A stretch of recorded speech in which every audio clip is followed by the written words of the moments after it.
Muy bien, sigamos entonces con el tema de trauma raquimedular. En esta disertación vamos a hacer foco en la evaluación clínica. Les recuerdo el mail oficial para que puedan escribirme por cualquier consulta, duda o pregunta que les quede con esta disertación. Comencemos recordando las palabras del padre de la paraplegia sobre la importancia y la gravedad del trauma en el paciente y en el núcleo social. Y vamos a tratar de buscar las explicaciones de por qué el pronóstico de nuestros pacientes está relacionado con estos 4 puntos que vimos en la charla anterior. Que habíamos finalizado con la atención prehospitalaria de nuestros pacientes. Y bueno, una vez que llegamos al hospital, todo acto médico comienza con el interrogatorio. Interrogatorio que debe ser lo más preciso posible en cuanto a la cinemática del trauma. ¿Qué es esto? Es el análisis completo, minucioso, de cómo ocurrieron los hechos traumáticos. Siempre les digo a los estudiantes, a los residentes, a los fellows cuando hablamos del tema, que el error número 1 que cometemos en la guardia es poner en el libro de guardia motivo de consulta accidente en vía pública. Eso no me dice nada, porque no es lo mismo que ese hecho ocurrido en la vía pública, la víctima sea el peatón, que haya caído al cruzar la vereda, que haya tropezado con el cordón, que haya sido embestido por una moto, por una bicicleta o por un auto, a poca o mucha velocidad, que haya quedado sobre el automóvil, que haya salido despedido.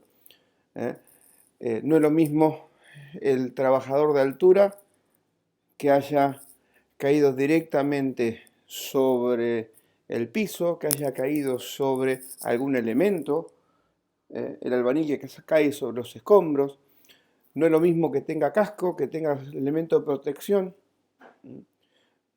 El análisis de cómo ocurrió el hecho, con los ejemplos que estoy dando, nos sirve para buscar lesiones asociadas dentro de la columna y fuera de la columna.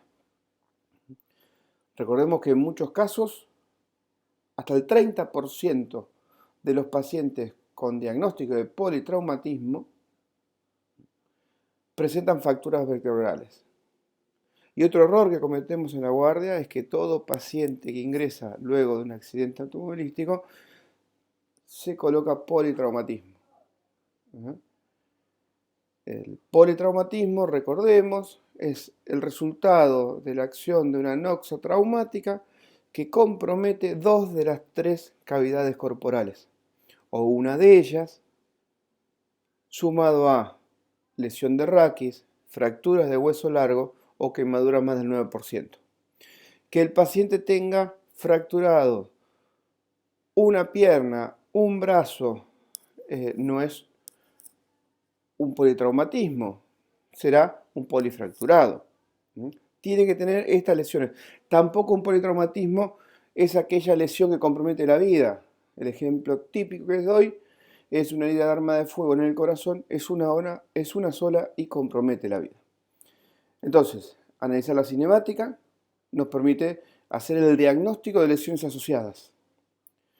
Lesiones que si tenemos más de una fractura vertebral, y si la primer fractura, la más proximal, es una fractura cervical que causa una lesión completa, como vamos a ver más adelante, puede hacer que otras lesiones vertebrales pasen desapercibidas. Lesiones asociadas que si son extrarraquídeas, puede hacer que estas pasen desapercibidas porque, por ejemplo, un traumatismo de cráneo me altere la conciencia del paciente. Un trauma de tórax me comprometa la vida del paciente, o un trauma abdominal me compromete la vida del paciente. Entonces, interroguemos bien y pidamos lo más detalladamente posible al paciente o a algún familiar que fue testigo o a alguien cómo ocurrió el hecho. Al médico de traslado de ambulancia, cómo encontró a ese paciente, en qué circunstancias, cómo estaba. Cuando tenemos más de una fractura vertebral, cuando encontramos una fractura vertebral, tenemos siempre que pensar que puede haber otra. Y existen lo que se llaman patrones de lesión, en donde podemos observar en el gráfico lesiones de la columna cervical baja, recuerden que era de C3 a C7, pueden estar asociados con lesiones vertebrales en el largo de toda la columna lumbar. Lesiones de la columna torácica alta, T1 a T4, puede estar relacionada con lesiones vertebrales de toda la columna cervical. Y lesiones de la columna toracolumbar, T10 a E2, el lugar de asentamiento del mayor porcentaje de las lesiones, puede estar relacionada con otras fracturas lumbares. El examen físico debe valorar clínicamente al paciente en forma exhaustiva. Tenemos que tener una paciente con vía aérea permeable, con una perfusión adecuada, y recién ahí vamos a evaluar las otras lesiones y por último realizar el examen neurológico. Y este examen físico, que sigue el interrogatorio, va a estar relacionado con el estado de conciencia de nuestro paciente. Si la conciencia de nuestro paciente es normal, va a ser todo más fácil, porque vamos a hacer el interrogatorio bien completo, como dijimos, haciendo hincapié en la cinemática. Es el paciente el que me dice dónde le duele. Podemos evaluar otros dolores de tipo espontáneos. Evaluamos la motilidad voluntaria de los miembros y la movilidad del tronco. Podemos evaluar la sensibilidad de todos los dermatomas y por último los reflejos. Y vamos a hacer hincapié en algunos reflejos específicos. Pero el problema está cuando la conciencia, el estado de conciencia está alterado. Aquí hay que tener muchísimo cuidado porque las lesiones pueden pasar desapercibidas. Una vez que hicimos el interrogatorio, que comenzamos el examen físico, haciendo hincapié en el estado de conciencia, un punto fundamental en el examen físico es tratar de confirmar o descartar el shock medular.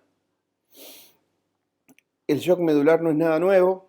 Observen que Hall en 1841 lo definió como una depresión de todas las funciones reflejas autónomas de la médula por debajo de la lesión.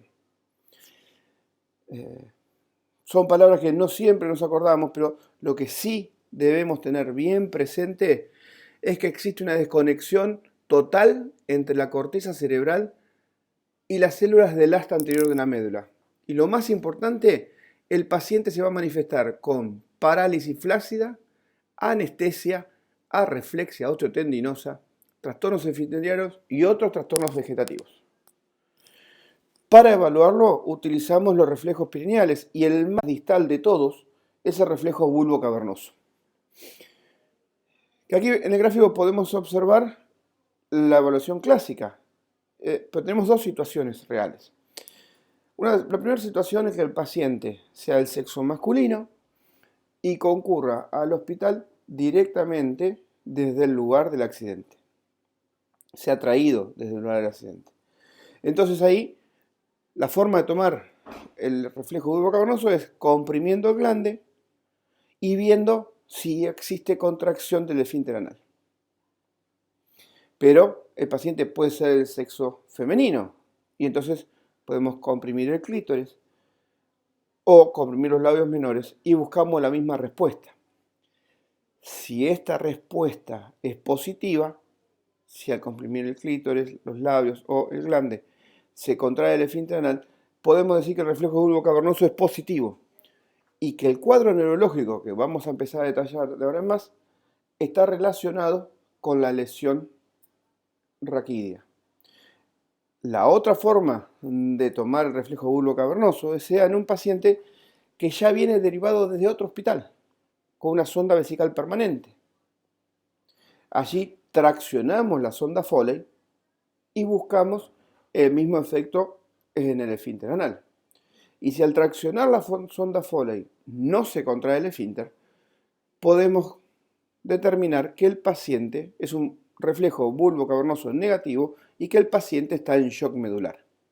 Y si el paciente está en shock medular, el cuadro neurológico que presenta está relacionado con el shock y no con la lesión neurológica. Si el paciente con primor glande, el clítoris, el labio menor, o tracciona la sonda Foley y no contrae el esfínter anal, va a ser un paciente que está en shock y que se va a manifestar por paraplejía flácida, anestesia y arreflexia. El paso siguiente, una vez descartado o confirmado, una vez descartado el shock medular, si está confirmado, hay que esperar que el shock medular se solucione. Habitualmente esto ocurre 24 o 48 horas después. Hay casos que han dudado algunas semanas, pero no es lo común. Con un paciente que no está en shock, vamos a poder, en primera instancia, evaluar la sensibilidad. Y para ello utilizamos estas planillas de la Asociación Americana de Injuria Espinal, que las sugerimos para aquellos que vayan a hacer terapia intensiva, emergentología o que estén de guardia, porque sabemos que la evaluación neurológica hay que hacerla en el momento del ingreso, a las 2 horas, a las 4, 6, 12, 24 horas de que el paciente ingresa. Entonces no utilicemos como escritorio la piel del paciente, como sucedía en todas nuestras guardias, sino que utilicemos estas planillas, donde en primer lugar se coloca los datos filiatorios del paciente, los datos filiatorios del examinador, la fecha y la hora. Entonces, si yo tengo una evaluación a las 8 de la mañana y la próxima es a las 10, sé que el resultado me puede llegar a decir si el paciente está estable, si empeoró neurológicamente o si mejoró. Lleno los datos y voy a evaluar la sensibilidad buscando el último nivel de respuesta sensitiva o de respuesta motora, se conoce como nivel, en este caso sensitivo. Voy a estimular la sensibilidad en cada dermatoma, en los puntos gastillos que están marcados aquí, y voy a anotar cuál es el último espacio, el último nivel que respondió. Luego lo voy a objetivar puntuando la sensibilidad. 0 sin sensibilidad, 2 con sensibilidad normal, 1 alterada. Sensibilidad algo romo, que toca, y sensibilidad algo puntiagudo, que pincha. Y eso lo vamos a hacer dermatoma por dermatoma, del lado derecho, del lado izquierdo, con las dos situaciones. Al final de la tabla voy a sumar y ese subtotal lo voy a unir con el subtotal de la sensibilidad de pincho y me va a dar un subtotal general sensitivo. Por último, voy a controlar el valor motor, recuerden, del 1 al 5, 1 sin respuesta contráctil, 5 con respuesta normal, 2 con una respuesta visible pero no funcional, 3 no vence gravedad, 4 no vence resistencia. Ahí voy a sumar, voy a anotar a derecha e izquierda las distintas metámeras móviles y voy a hacer lo mismo. Voy a sumar el subtotal derecho, subtotal izquierdo y voy a dar un subtotal global de motricidad. Me va a dar un valor que si a las 2 horas es menor, el paciente viene empeorando, si es mayor, el paciente viene mejorando. Punto seguido, voy a clasificar la lesión si es incompleta o si es completa y qué cuadro neurológico va a estar asociado.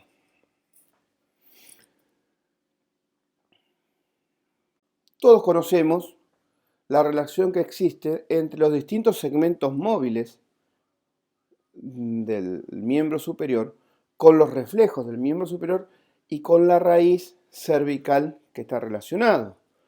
Lo mismo sucede a nivel lumbar.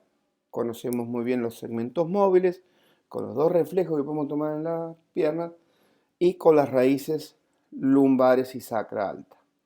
Pero podemos ver que queda toda la columna torácica como una zona muda al trauma.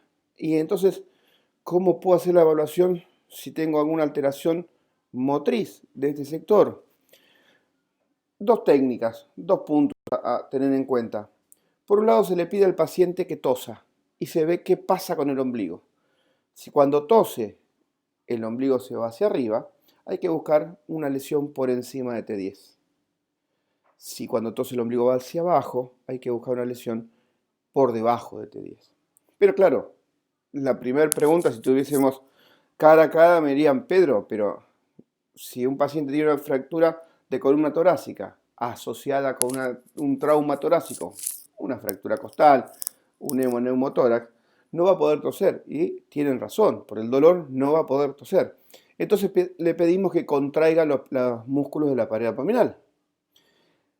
Si tiene una contracción normal, sabemos que la médula está intacta, o sea, hay que buscar la lesión por debajo de T12. Si está alterada, hay que buscar una lesión por encima de T7. ¿Qué reflejos utilizamos para este sector? Los reflejos cutáneos abdominales, que ante el estímulo de la pared abdominal por encima de la línea del ombligo, en la línea a la altura del ombligo y por debajo de la altura del ombligo, estimulamos la piel de lateral a medial y vemos que el ombligo se transporte hacia ese lado. ¿Por qué de lateral a medial?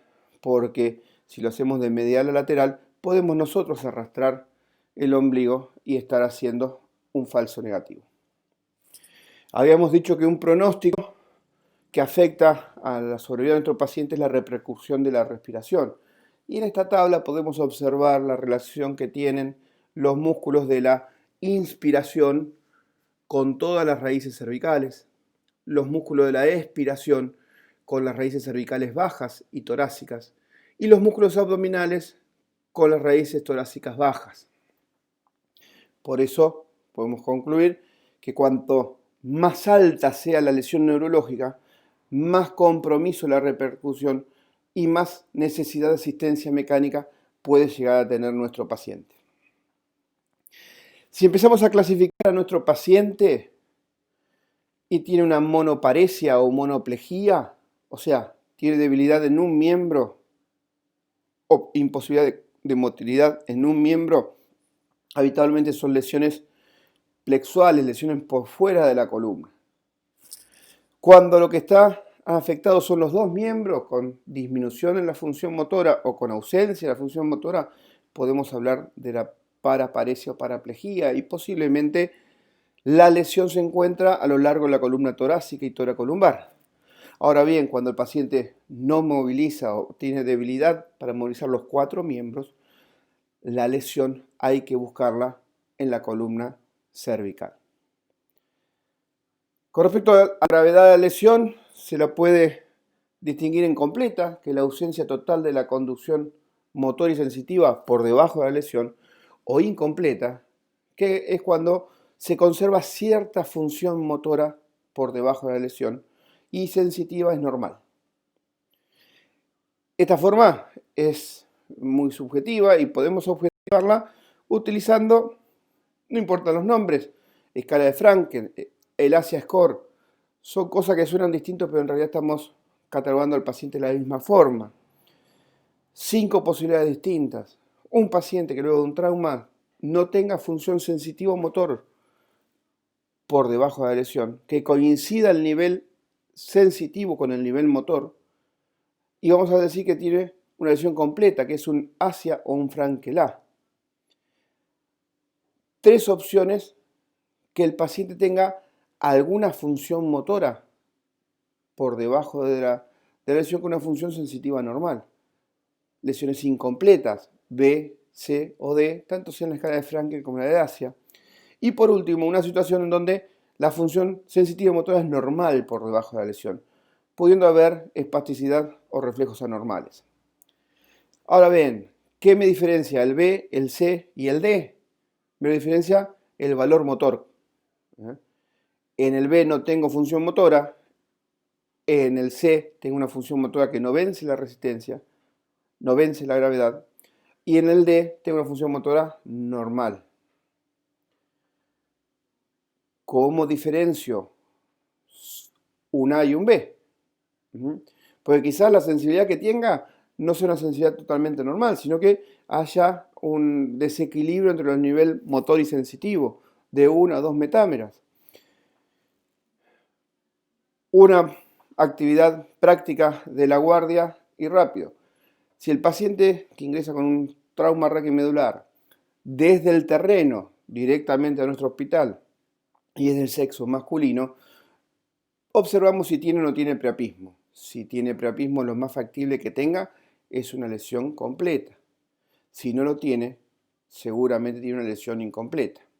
Ahora bien, hay pacientes que ya vienen con una sonda vesical permanente, porque vienen de otro hospital, o es del sexo femenino y no podemos evaluar el priapismo. Vamos a hacer un tacto rectal para evaluar el tono del esfínter anal. Si está abolido, la lesión es completa. Si está conservado, lo más factible que sea una lesión tipo B. Respecto al cuadro neurológico, aquí podemos ver en el gráfico la disposición de los distintos haces de cada segmento en la médula espinal. Y si lo que se lesiona la parte media de la médula por edema o por hematoma, habitualmente en el sector cervical, como muestra la imagen, estamos ante la presencia de un síndrome medular central, que se caracteriza principalmente porque están afectados más los miembros superiores que los inferiores, y el compromiso es más distal que proximal.